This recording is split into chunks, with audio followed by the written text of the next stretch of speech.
thank you very much for joining us this afternoon for the HPCA's community webinar on how we can make change wanted. For those of you who I've not had the privilege of speaking to yet, my name is Jocelyn Henryshaw. I'm the Change and Community Development Lead at the Healthcare Project and Change Association, and I also work as a change manager at NHS England. So for anybody who isn't already, we would highly recommend that you subscribe to the HPCA. So there's a plethora of resources and benefits that you can get from that. It's completely free. There's a link that's just been put in the chat for you. Please do take a minute just to kind of have a look at that. It's just a case of popping in a couple of personal details, and then you'll be kept completely up to date with what the HPCA are up to, kind of what's on the horizon, and also get notifications of our upcoming conferences and events.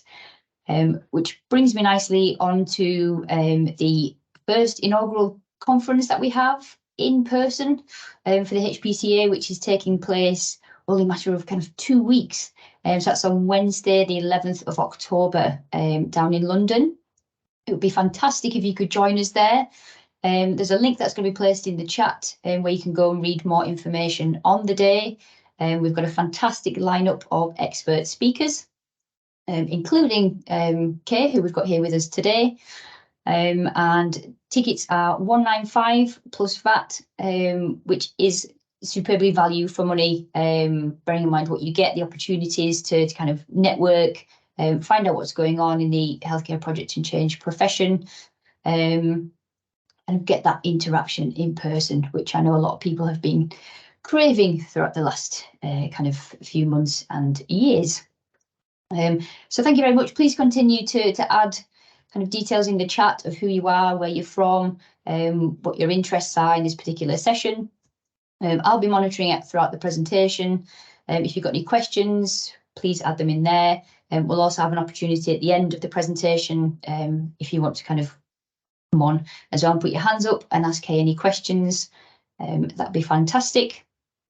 This particular session is going to be the first of 3 that will be led by Kay, the second of which will actually be at the conference. So that will be a live session. So it'd be fantastic, obviously, if you could join all 3, and there will be recordings available for this one and the follow-up session post-conference. So without further ado, I'd love to introduce to Kalpna Sanders, who is the Chief Exec of CITI Ltd, and she's going to be delivering today's presentation. So sit back and enjoy. Thank you very much, Kay. Thank you, Joss, and welcome everybody. I'm a very people-oriented person, so for this feels a little bit alien sometimes when you've got people behind a screen. So please do ask questions and Joss will interject and ask me those throughout the session.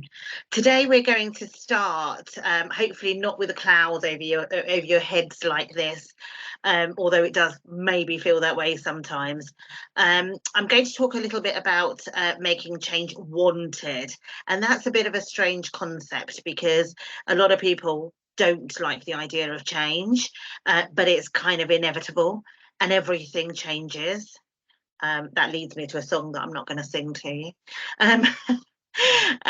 My name's Kalpna Sanders. Everybody knows me as Kay Sanders, and I am the CEO of CITI Ltd. We are working, and we have worked with within the health profession and other organisations for a really long time around projects and change, and hopefully you will find the next kind of 40-45 minutes pretty insightful. I'd like some questions in between so that I know I'm not alone out here talking to myself, which does happen from time to time. But you know, some interaction is always good. What I'm going to cover is, she says, if trying to move her screen on, is, and this is quite autumnal, so this is great. I love a tree, as anyone that knows me. So we're going to look at what is change, because change is different to different people. We're going to go into something called the CITI Change Diamond. We're going to talk about obstacles and barriers to change and what that looks like for different people. We all love a quadrant, so you all want a quadrant, and I'll give you a quadrant, don't worry. We'll look at growth mindset, and there's something that I call the 7 bank accounts. We need to look at some of those in order to understand ourselves and other people. And we're really looking at some aspects of processes for leading change, because many of us are leading change, but we're also going through that inevitable change ourselves as well. So we've got to look at ourselves and how we deal with that, but also enable other people to manage that in different ways. And it can get quite complex. So we're going to look at some of that as well. It's a lot to cover. And the follow-up session, which will be on making change happen, will then go on to the next phases and really look at the process for leading change a little bit further and delve into things a little bit more deeper around making change happen. But this particular one is the precursor to that. It's the making change wanted. Going to start with a few quotes. You know, and it's really important that we remember that quotes are quotes. They were relevant at the time, but if you pick out the bits that are relevant to you or at any point in time for change, they become kind of timeless. You know, the words like strength, patience, here, you know, passion for change, and so on. Not everybody has those at all the same time, but we can kind of make ourselves a little bit resilient and try and think about change differently, think about the future, think about the vision that we're trying to accomplish and how we get there. And projects and change help us to do that and navigate it. Again, another one, you know, everyone thinking changing the world, you know, we'd love to change the world, but we actually have to start with ourselves. Some of these are so old that they say himself or herself or whatever. We mean ourselves, themselves. So please do replace the terminology as you see fit. The next one really is, again, you know, I change his to they, their future. So the greatest discovery of all time is that a person can change their future merely by changing their attitude. Now we can stop and start there, but actually the attitude is the very first thing, the first component. There's a lot of things to do in between, and the cynics amongst us go, yeah, it's all well and good, but it's very difficult to do that in a really difficult situation with lots going on at the moment and so on. And we all understand that because we're all relentlessly going through change. There's always something different happening, and we've got change fatigue. So I'll talk a little bit about that in a moment. I know, I'm not sure, but you know, the measure of intelligence is the ability to change. That's something that people used to believe. I don't think that intelligence can be just measured on that. There's a lot of ways. Emotionally, intelligence is something that we can add into this mix now. It's not just about knowledge, it's about approach, it's about understanding each other and understanding the differences that we all have that makes us unique, and therefore we become complex, and change therefore is complex. It says don't stress, but we all stress as a result of not being able to control and influence in the right way. We can get frustrated, we can get fatigued, and that then means that our resilience goes down. So we'll talk a little bit about resilience and about how we can manage change in the right way for ourselves and for other people around us, and how it manifests itself. The types of change for individual. This is important because people think of change as a big thing that nobody can kind of capture. If we put it into kind of bite-sized chunks, it's a little bit more digestible. So individual change means it can be exceptional change. When we're talking about exceptional change, we're talking about an isolated event in an individual's life that might just be pertinent to them, you know, an epiphany moment, something that really does land well. It's an isolated event of something that's happened to an individual. That's what we call exceptional change, individual change. Incremental individual change is where you don't notice things. It's a gradual incremental change that's fairly common. It happens to us all as we evolve. You know, it's kind of when newness comes in, so we just get a new learning, a new idea that we're starting to build into our lifestyles and so on. So it's unnoticed, and it happens gradually over time for individuals, and that's what we're talking about here. The pendulum, if you think about a pendulum, it's where an individual has a sudden swing of an idea from one point of view to the opposite point of view. So say, for example, somebody was a meat eater and they go off and, you know, become plant-based because of that's a pendulum. That's where they're going from one side of the spectrum to the other relatively quickly and easily. And that happens to individuals as well. They have a moment where they think, actually, do you know what, I really believe in this now, and I believe that this is what I'm going to do, and there's a lifestyle change there. That's a pendulum. And the paradigm is really, or proper, as it's known, proper change for an individual is really what we call the gold standard for individuals, as their value systems start to modify, and those value systems become internalized, and you can see like a behavioral or an attitude change. It could be with maturity and so on. So everybody goes through elements of all of these, and these are all individual changes that happen and occur during our lifespan. You know, they can happen as pendulums, they can happen, you know, over time. There can be an isolated event that has made exceptional change happen and so on. So these are really thinking about individual change. If I move on now and talk about organizational change, organizational change becomes really more complex. Organizational change is the sum, really, of all the different changes that are experienced by individuals. So you think about the individual changes that are happening in people themselves, and then you think about how the collective come into an organization with their different value systems and their different journeys in life, and they come together and they have and they're asked to do organisationally changing activities or whatever. And within those, you've also got these three different elements. You've got evolutionary change, quite similar to really the exceptional change that we all undergo. But this is the most common kind of change experienced by organisations, and it's really through natural evolution.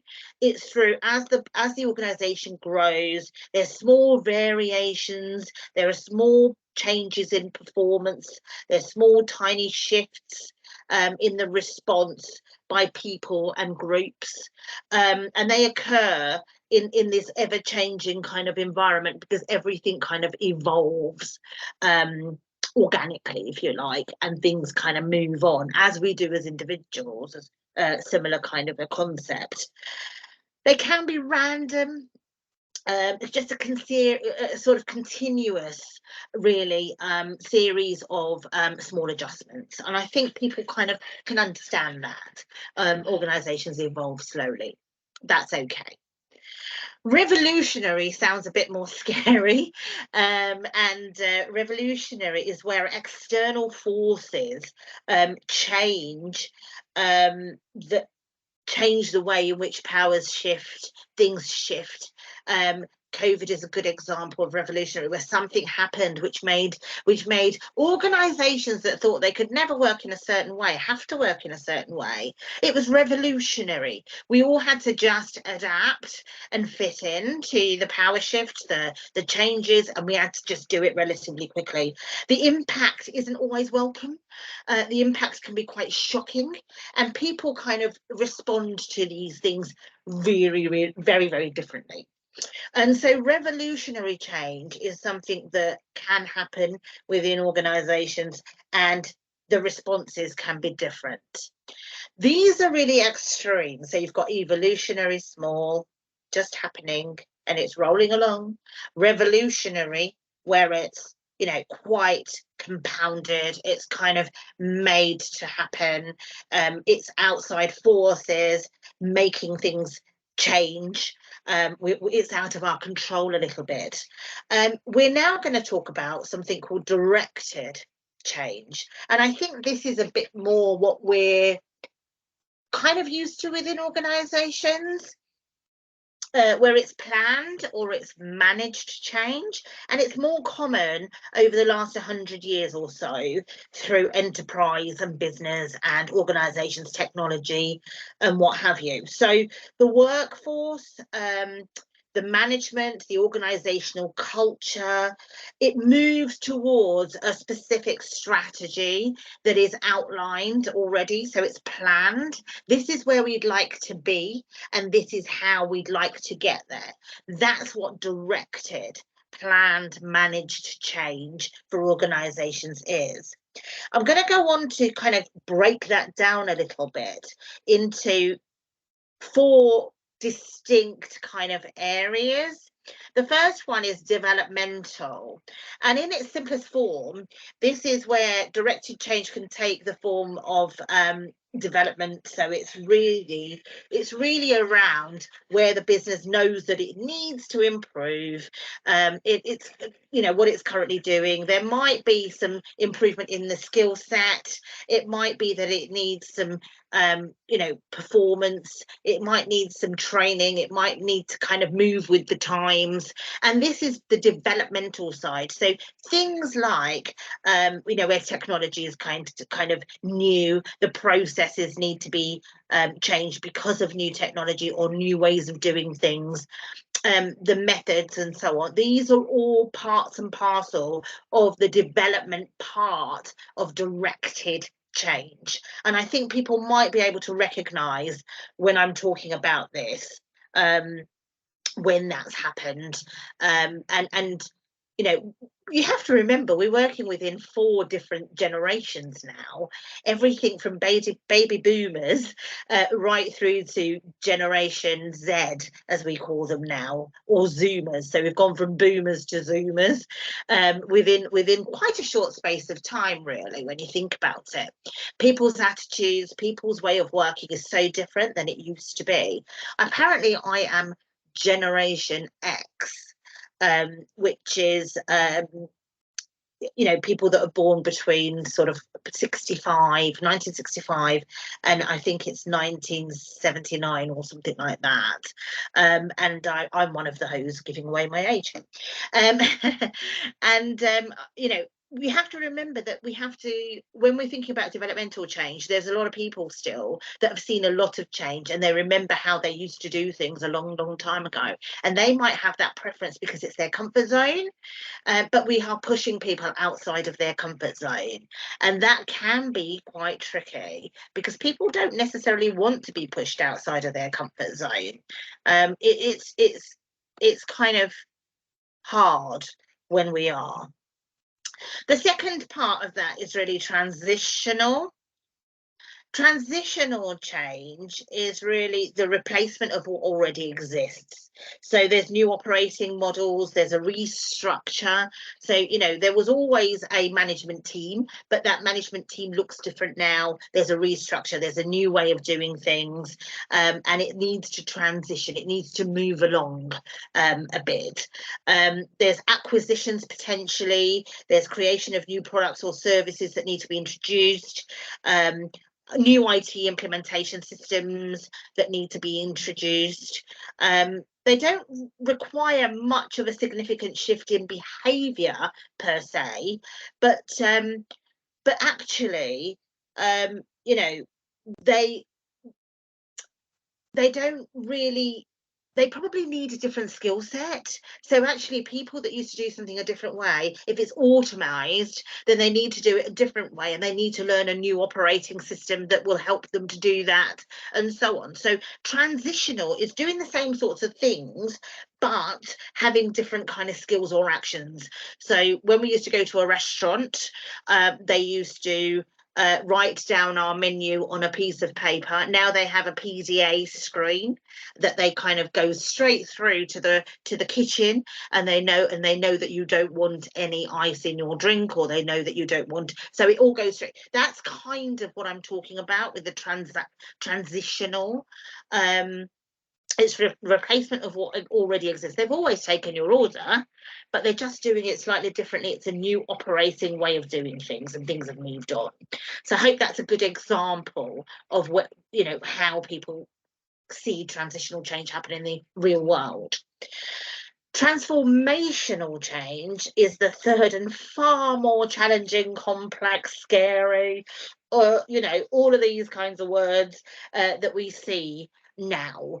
It is far more unpredictable. You know, it's just scary for people, and it's overwhelming for some people, and it does require some sort of change in mindset, and it change in culture. This is a far deeper change than the other ones that I've spoken about already.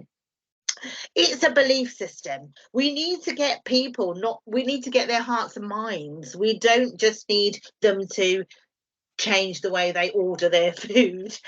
We need them to change the way in which you know, they think or feel about certain situations, and that takes time, that takes a lot of belief, and that takes a lot of vision around what the future state should look like, visualizing that and then making it happen. This is far more kind of visionary than the touchy-feely. You know, it's easy to see a quick change and what the benefits are, but the transformational change people don't buy into as quickly sometimes, so it can be really difficult for people to digest. Okay, I hope I'm kind of making some sense here, and telling you some stuff here that you might already know, but this is really kind of putting it into understanding individual change, understanding organizational change, but understanding the different types of organizational change that really helps you to think about what change is happening within your world at the moment, and where it might fit in, and what you can do differently to help and support it to happen effectively and successfully. Is there anything, Joss, for us to answer, or are you okay for now? I think everybody's good at the moment. There's no questions coming. Okay. So hopefully everybody's got that. Brilliant. Oh. Okay. Sorry, we've just had one comment come in, just to say that it's nice to have it tabulated like that. Oh, great. So, yeah. Life isn't as tabulated though, unfortunately. So we're now going to go on to something called what CITI called their change diamond. And this is what we use. And these are the 3 sessions that I'm going to be doing. So this is the first one about making it wanted at the top there. The middle section is the making it happen. And the last bit will be making it stick, which is the embedding the change piece. When we're talking about making it wanted, we are talking about vision. We are talking about selling a vision to people and getting them to understand what's in it for them. We really are getting people to connect on a different level and saying the reasons why we're doing what we're doing is because, and then giving them the storyline, the whole point of why this is important. And then on the flip side, we need people to take action on those things.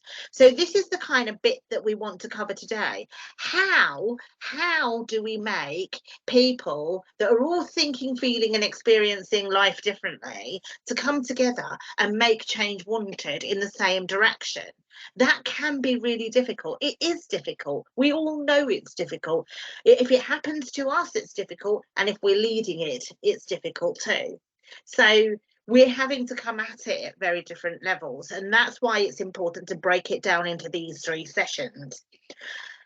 For me, making change wanted is about communicating that change well. It's about the precursor to the understanding, making the benefits case for why. Why do we need to do this? Everything's been working brilliantly as it was. Why are we changing? What is it?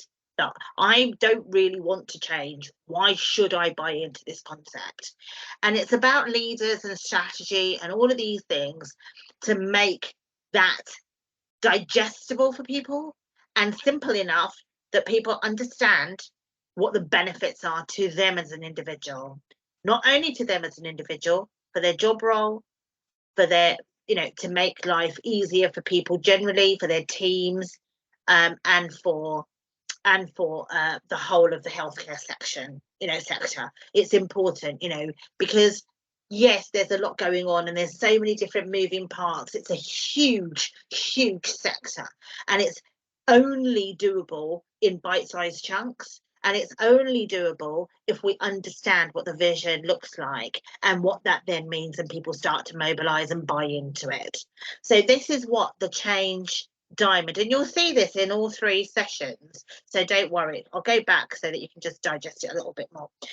We will go on to talk about strategy, operations, cost, value. We will talk about adoption, delivery. We will talk about the realization of it and the support that we can provide, and in all of these sections, but we're just concentrating on making it wanted at this moment in time. So please do contact CITI if you want anything other than that prior to the session on the 11th, but we will be talking about the making it happen piece at that point. Everyone has seen this, and I'm sure you all have, but it's really important for us to kind of remind ourselves where people go and what people go through when we talk about change. Depending on where they are in their performance, in their career journey, in their experience and what have you, and their self-confidence, and what's going on for them around at the time and so on, they go through a shock potentially when it's a radical change, when there's a big change happening. They go through anger, they go through acceptance, and then they go through the commitment piece. And it takes time. We don't follow this in the same order every time. We can move back and forth from some of these things. And also we can feel differently depending on our time in our career, and so on. We might have seen it so many times that it's just become a full circle really, and a bit of a mess. So as far as people are concerned, they're going to digest change and the stories and all of this in their own way, in their own time. But it's our role to enable them to get what they need in order to understand change and the pace of change. So there are times when we have to drag people kicking and screaming because they just have to kind of get to acceptance at some point soon. And it is quite a difficult thing to do. So these are really things for you to think about as we move forward through this presentation, about what you can do for yourself and for others around you to make change wanted, to understand the change and why. The why is really important. So who doesn't love a quadrant? Everybody loves a quadrant. So I'm giving you a quadrant. The things that we kind of need to understand, for each individual needs to understand, is the self. So self-awareness is absolutely paramount. Without self-awareness, we don't know how we manage ourselves. And what I know versus what I do are 2 different things. I might know theoretically what to do, but in practice, I can't actually achieve some of those things because there are obstacles in the way, there are other things getting in the way, and I don't necessarily manage myself the way that I feel I ought to theoretically. So there are things that we can do to help people with their self-awareness. Alongside that, with their social awareness, so we have to have some social awareness and our social cues. Sometimes I go and say, you know, things like, God, my filter's not working today. And I'm sure we all have those moments, and I think, oh, why did I just say that? I'm not saying I have to analyze everything, but I also know what my triggers are. I also know where I am in terms of my emotional intelligence. I also know that I've just had a really terrible journey in somewhere, and it's actually affected my social awareness because that's kind of diminished a little bit. And I'll go on to talk a little bit more about these things and about the cues that we have and the triggers, and understanding ourselves a bit more. In order to make ourselves self-aware, we need to have some feedback and some understanding. We need to know where we are in our social awareness. We need to know the relationship management that we have. We need to know, you know, all of these things are happening through time, and through our experiences, and that's what makes us all uniquely different. So there's a whole heap of change going on, and then everybody's got all of these things going on internally, which can be why individuals are so complex. You know, we're not all robots that think and feel exactly the same about everything, and we just motionless, you know, we just go through the motions. We are thinking, feeling beings that need to be understanding ourselves and the environment around us. That's pretty important for us to digest and understand. Investment in ourselves is really important investment, and we can only do that if we give ourselves some time, thinking time, support, and so on. And the same in the workplace. You know, it's important that we understand our own selves, our social, you know, the social environment around us, the relationship building that we have, and how we manage our own emotions and how we manage our own responses to what's going on around us, even if it is difficult. That's something that we all need to be conscious of. This is when I come on to talking about whether people are of a fixed mindset or a growth mindset. I'm hoping that individuals here would have understood what the mindset is, and a fixed mindset is where you believe that you are unable to change. I'm too old to change because I don't, you know, I've always done things this way. This is what I'm going to do. You know, that they believe that I don't like to be challenged. They don't like to be asked. Criticism, you know, feedback is criticism and personal. When I'm frustrated, I just give up. I don't like, you know, so the fixed mindset is really about the way in which you see the world and how you see things happening. You know, there's nothing I can do to change that, so therefore it's outside of my realm of control, and I'm not going to engage in that process. Some people do that, or do that to different levels, and then there are people that do things from a growth mindset. Why is growth mindset better? Well, growth mindset is about enabling yourself to understand that I don't mind trying something new. You know, it doesn't matter about not succeeding first time. It's about trying again and learning from that experience. My effort and my attitudes to you know, determine my abilities. You know, I can do anything if I put my mind to it, as they say. You know, this is a growth mindset. I'm inspired by other people's success. Feedback can be constructive. Now, I'm not going to say feedback is always constructive. You know, the way in which that feedback is delivered is important. You know, again, we're all thinking, feeling human beings. You know, we don't want, you know, somebody to insult us. That's different. However, with a growth mindset, there is a bit more emotional understanding and emotional intelligence around how another person might feel if I spoke to them in this particular way.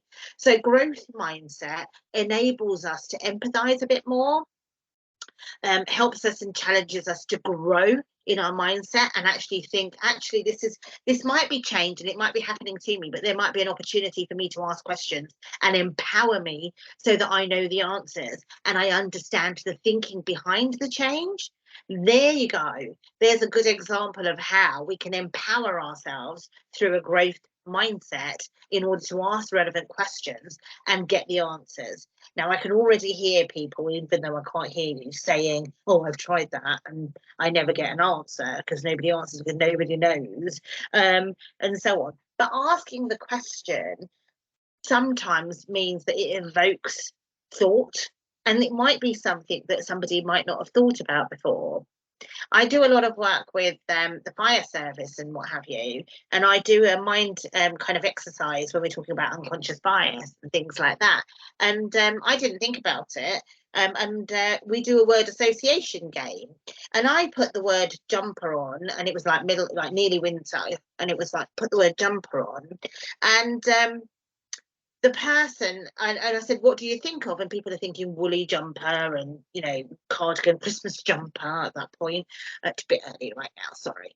And one guy said to me, I'm thinking about the bridge that this guy that I asked, you know, that I got to jump, and he was going to jump. And I thought, my goodness, I've never ever thought of it like that. Now, I'll never think of using jumper as a word in my mind thing, in my mind game that I normally do with word association in the same way, because it made me think so differently, because we can only think about things in our own experience and our own learning. And as soon as we start to share some of these things and start to grow our minds and ask questions, it doesn't mean that he was upset with me or anything like that. He just said, but that's something that happens in our world. And I thought innocently that I'm using the word jumper as in like a woolly jumper, and it meant something completely different. So there you go. Semantics, words can mean so many different things to different people, and they can evoke different kinds of memories or senses in different people. So it's really important. Not that we are oversensitive to use any words whatsoever. It's really important to listen to other people and take their social cues, to have that little bit of understanding, you know, of who they are normally. They're not behaving in the same way that they would be ordinarily. They're not as laughy, jokey, they're a bit quiet. There's something going on. Having the intelligence and the courage and the ability to tackle such situations can open people up to thinking differently about what's going on in their own world. So growth mindset is something that we all need to think about, and really mindset really does support the attitudes that we hold when we think about change. When I'm talking about making change wanted, the number of people that say nobody ever wants change, it's something that happens to us. They're disempowering themselves, and actually we can all be involved in changes that happen even around the world. Small increments of difference that we can make actually collectively make a big difference. So it is important that we think about ourselves and how we're thinking, how we're feeling, and what we're doing. Growth mindset, as opposed to fixed mindset, opens up opportunities for us to discuss or share or meet new people or, you know, try again. So that's really something that I want you to kind of think about when I'm talking about making change wanted. Okay, if you don't mind, I'll come in there. Sure. Just with a couple of questions that we've had in the course. chat. So the first one is, how do we tackle inertia in people or teams where we need to affect the change in? It's change fatigue. I mean, fatigue is something, you know, change is happening to us all the time, and people are complacent about it now. They're like, here we go again, and they don't kind of pay attention to it. The piece that we're going to talk about now, really, around the 7 bank accounts and understanding where people are and what motivates people, is something that's really important. The biggest thing here for me is around leadership and understanding. So your organization may be humongous, you know, it could be huge, but if you think about your circle of influence and the control that you have in your own sphere, there are people that you kind of connect with on a daily basis, and change, you can become an echo chamber if you're not careful. So there can be people who come together and work together day in, day out, that are saying the same things, and it just bounces off of the walls around you. So positivity does breed positivity. Asking questions and enabling people to ask questions is really important. Empowering people is really important. And if people have that feeling of inertia, it is something that they feel disempowered. They feel like they can't influence, they can't ask questions. So it's about opening up the channels and finding a way to ask the right questions to the right people in that make change progress, and actually change mindset from fixed to, giving people opportunity is important to ask questions. Giving people opportunity that's real. I have been to organizations and have worked with organizations that hold what they call town hall meetings and things like that. And the CEO or whoever will sit in front of people on a screen nowadays as well and say, oh, it's an open, you can ask any questions that you want to, and all of this. And it doesn't feel authentic. It doesn't feel real. And I know why people feel fatigued sometimes. And I speak to these organizations and say, you need to quash that. You need to have smaller meetings where people actually feel empowered, and then the information is going back, and there is a mechanism in place for people to feel heard, really heard. Not the same vocal people that talk all the time, but people who like to process information and come back and ask those questions after they thought about it. Not everybody wants to get up on a stage and start talking and asking questions and being, disruptive or anything like that. People do want to ask questions, but they want to do it quietly, when they in a way that makes them feel heard, but not because they're shouting, because they just want something to happen. Because most people are really passionate about what they do. They really care about what's happening, and they really have good ideas. So it's about trying to build the right kind of mechanisms for people to kind of come together and work together to come up with collective ideas. And I'll go on to some of that in a moment. I hope that's helpful. That was comprehensive to me. Hopefully, the person who asked the question must have felt the same way. Then the second question was, do you have any suggestions for keeping change wanted when only small gains are being achieved against expected benefits over a long period of time? Yeah. So in terms of patients, and I don't mean patients that we see in hospital, I mean patients. The pace of change is so different for people, and the little increments of change are all as important. It's about understanding how those little increments and the small wins, the quick wins, actually again come together to become a bigger collective win. We do need good leadership and management that can capture those and feed that back, so that people don't feel fatigued and like nothing's happening. They do need to understand, and sometimes, and I say this a lot in organizations, funny enough, sometimes even if there's nothing to report, say that there's nothing to report, because otherwise people feel like it's forgotten. Acknowledging that we're still waiting for this to come through, or that it's got to this stage and we're still waiting, and this is why, can actually help people to process still.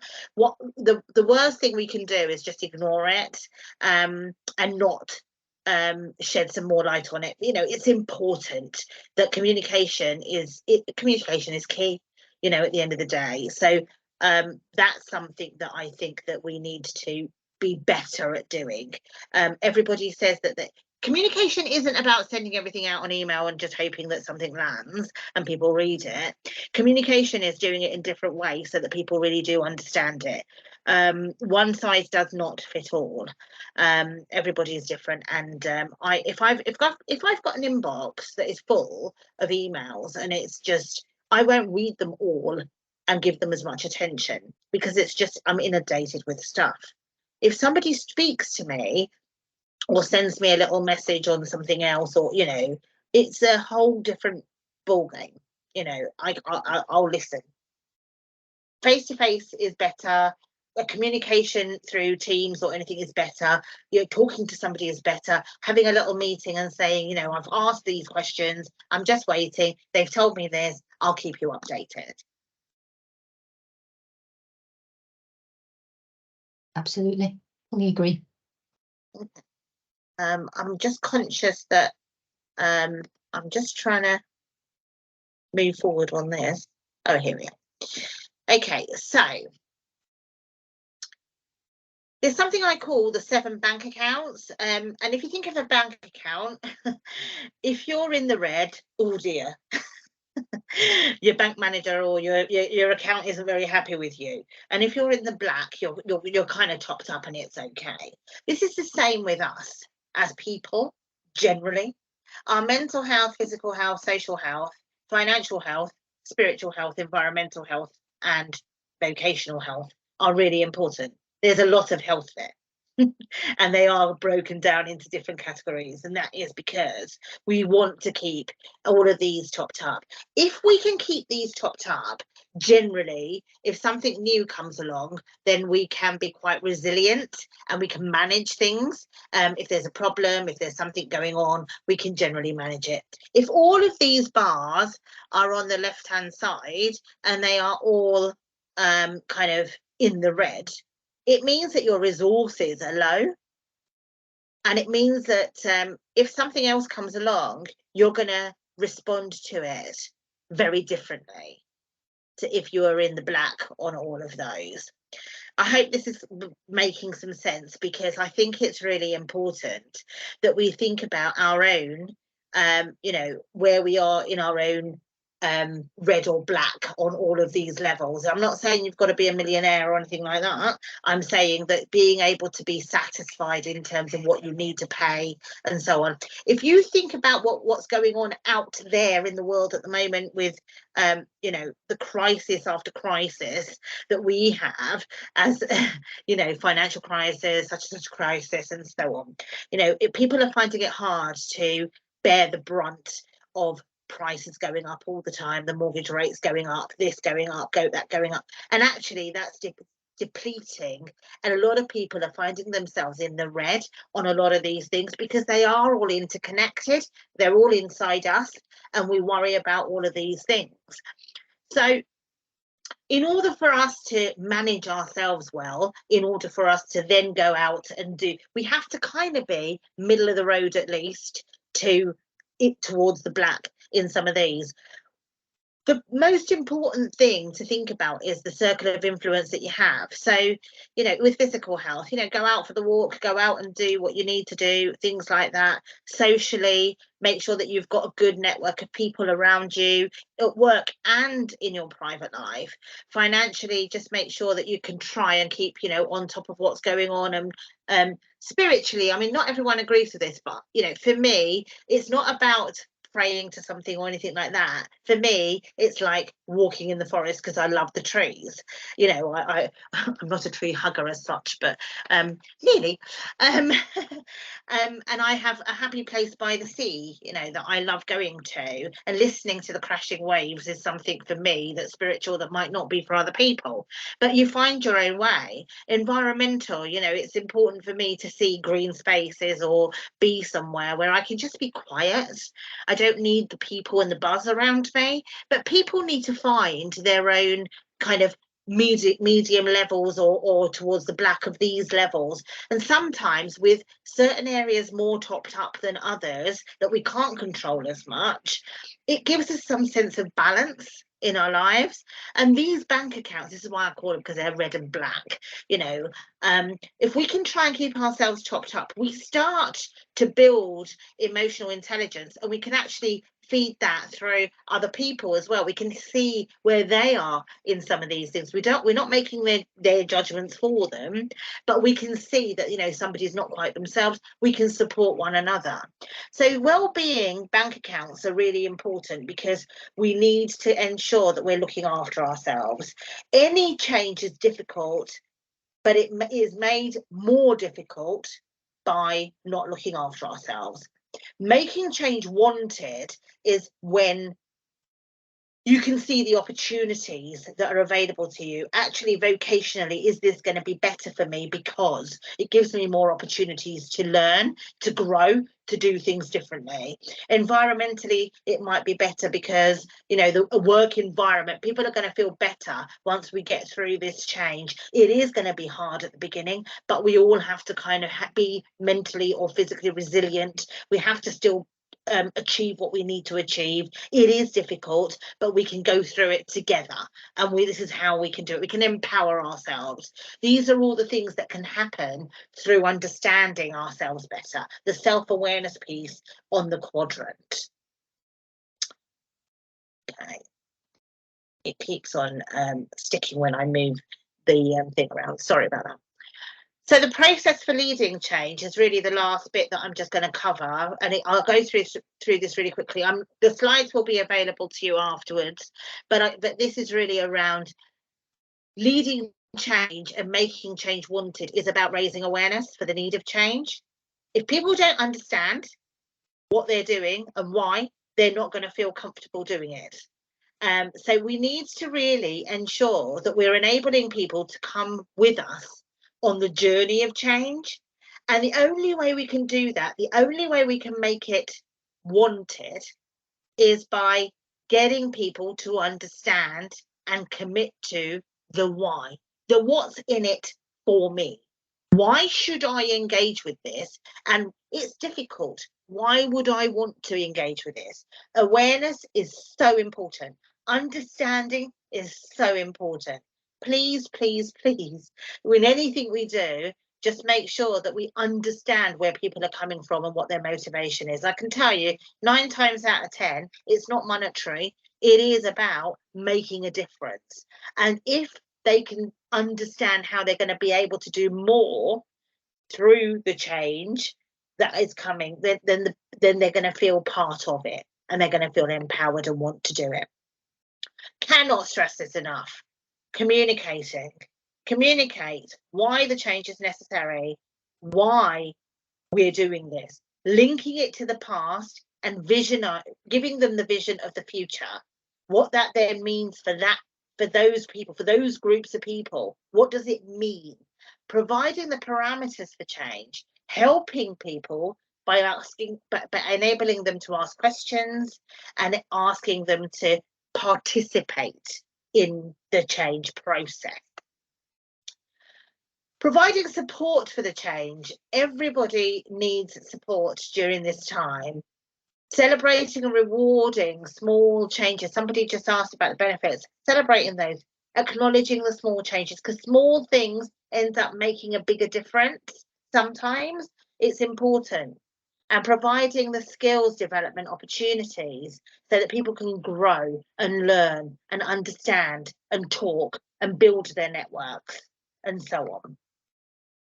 Confirming the change, sharing with others the benefits and the rewards of what's been done, communicating some of the outcomes. Again, it's confirming that this has happened, and look what we've got as a result. There's already improvement in these areas. You're going to get the people, you are going to get the people who say, yes, but that's not everything, that's just small. But small things make a difference. They really, really do. Reminding people what the old world really looked like and why we've gone through this journey. It might have been painful, it might be the way it is, but we're continuing on this journey for a reason. Keeping people engaged in the process. So I'm just going to give you some final kind of bits really around some facts that you might find interesting. You might not. but you might. 46% of CIOs report culture being the biggest barrier to success.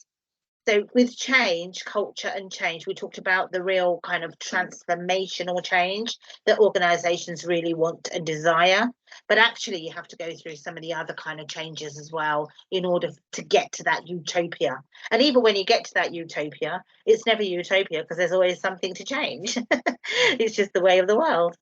18% of employees would consider leaving their job if the organisation, if this big organisational change kind of occurred.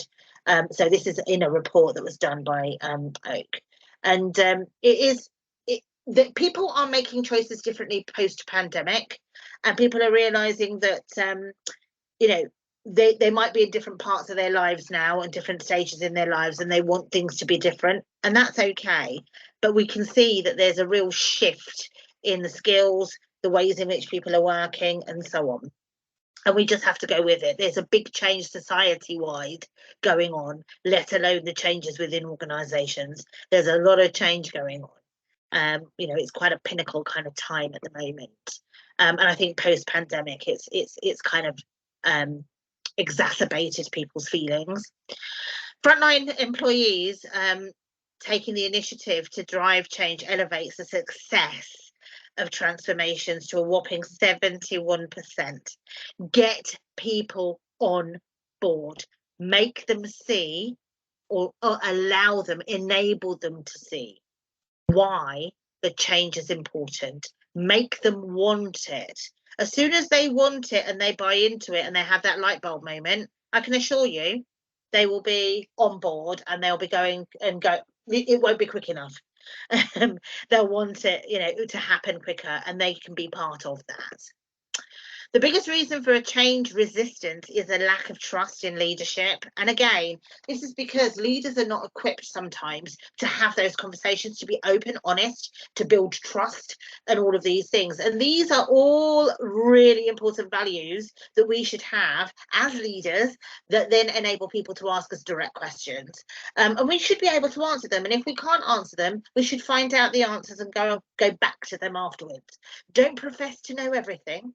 It's okay. Show your vulnerabilities. It's okay. We're only human at the end of the day, you know, otherwise they'll be replacing us with robots, and we don't want that. So, you know, it is what it is. A transformation is 5.8 times more likely to be successful at organisations where CEOs communicate a compelling high-level change story. Now, the reason why I've put this in here is because the change story bit is so important. The vision, the change story, how do we get there? Record the small wins, make them celebratory, make people get on this bandwagon, you know, and make sure that the change happens. Not change for change's sake, but change because it's important change. And I know within the healthcare sector, I meet lots and lots of people who are so passionate about what they do and they care so much. They're actually frustrated with the bigger kind of the wider infrastructure that might stop them, quash, you know, that will quash the changes that they want to make happen. So, you know, we need to kind of listen to everybody. They've got good ideas. We need to try and build that story and the change agenda in the right way and make change wanted. 2/3 of workers experience burnout crisis, which is something that is really sad to hear, because again, a lot of these people are really passionate about what they do, but we don't use their credentials in the right way. We're trying to get people to do too much too quickly. We need to understand pace, time. You have got your early adopters that can do things differently, but we do need to give people time to think. And that's really difficult. And I know it's really difficult. And this sounds theoretically easy, but it's not. It's just not. Workplace stress accounts for 8% of national healthcare spending, which I thought might resonate. And really, I want you to see your goal. You know, success is about seeing the goal in front of you, understanding the obstacles that are in front of you, but also finding the answers for those obstacles. They're not just obstacles, generally speaking, obstacles can either, like the Gruffalo, you can go over it, under it, or round it, you know. Sorry, I have kids who are a lot older now. So I just remember the Gruffalo. Create a positive mental picture, clear your mind of self-doubt. And that's the thing, we stop believing, lots of people stop believing. And when people stop believing, they stop doing. So it's important to keep that alive and the energy alive. Embrace the challenge, stay on track, and show yourself that you can. Of course you can. We can all do it. And finally, nothing in life is to be feared. And this is why it's important. It is only to be understood. Now is the time to understand more, so that we can fear less. So the reason why I put that in there is because in order to make change wanted, we have to try and eliminate some of the fear, because it's this big mountain that we have to climb, and we have to do it step by step. If you don't put one foot in front of the other, you're not going to get there. So it is really important that we do it in the right way, and we communicate with people and keep people engaged. Making change wanted is difficult, but telling a compelling story and enlightening people, letting them ask questions, is really part of it. So include people. And I hope that that has given you a lot of food for thought. I can tell you that I wasn't going to ever give you all of the answers. I've probably given you more questions, but it is important to ask ourselves and our teams around us those questions and try to ignite some energy into people so that they know that it's not wasted, that they are being listened to. And that's me. Fantastic. Thank you very much, Kay. I love that presentation. I thought that, yeah, it was full of lots and lots of useful content, and hopefully people can take that away and digest it. Yeah, we get a lot of thumbs up, which is always great to see. Obviously throwing it out there, if anybody does have any questions, you're welcome to pop those in the chat. I know a couple of people have had to jump off to attend other meetings. If anybody wants to take themselves off mute, also please feel free to pop your hand up. We can ask Kay any questions. Just whilst we're waiting for that, I think a poll has popped up as well, just to get some instant feedback from yourselves. We'd love to hear your thoughts on this particular session and going forwards. And I do hope a lot of you will join the additional 2 sessions within this series. Just a quick question from myself, Kay. I guess, are you a fan or a particular advocate of certain kind of change methodologies or frameworks? I to be honest, we're not kind of towards any particular. What works for people, and what they're used to. What I would say is, if there's consistency of understanding of a methodology, that's really good. It's really important that people don't get confused. There's already a lot of confusion around. Let's not blind people with too much science. You know, change is something that is really around making the individual understand themselves, how they then interact organisationally, what's going on, empowering people, and all of these things, so that we can ensure that people feel part of the change. That's more important to me from a humanistic side. Yeah. Than the technicalities of which methodology, if you know what I mean. Absolutely, yeah. And I'm personally a fan of keeping things simple. So am I. And as we all know, change is about people. It is. So yeah. It is. Yeah. You're not going to get the change desired effect if you don't bring people along. Yeah, perfect. Lots of lovely feedback in the chat. Very clear, useful, great session. Thank you. Somebody has asked, Claire, thank you very much, where you can find the links to the next 2 sessions. So the session following this particular one is going to be the live session at the HPCA conference, and that's on the 11th of October down in London. And the 3rd session, we will obviously update on the website a date just to be confirmed, but we're thinking New Year for that one. So please keep your eye out for that. Let's see if we've got any other questions popping in. Yep, just keep an eye on the website. No, thank you very much. I think that's it. So yes, a big thank you from me. And if anybody wants to kind of reach out to us directly and ask me anything, then they're more than welcome to do that as well. So please, you know, do get in touch if you'd like to. Excellent. Thank you very much. I'm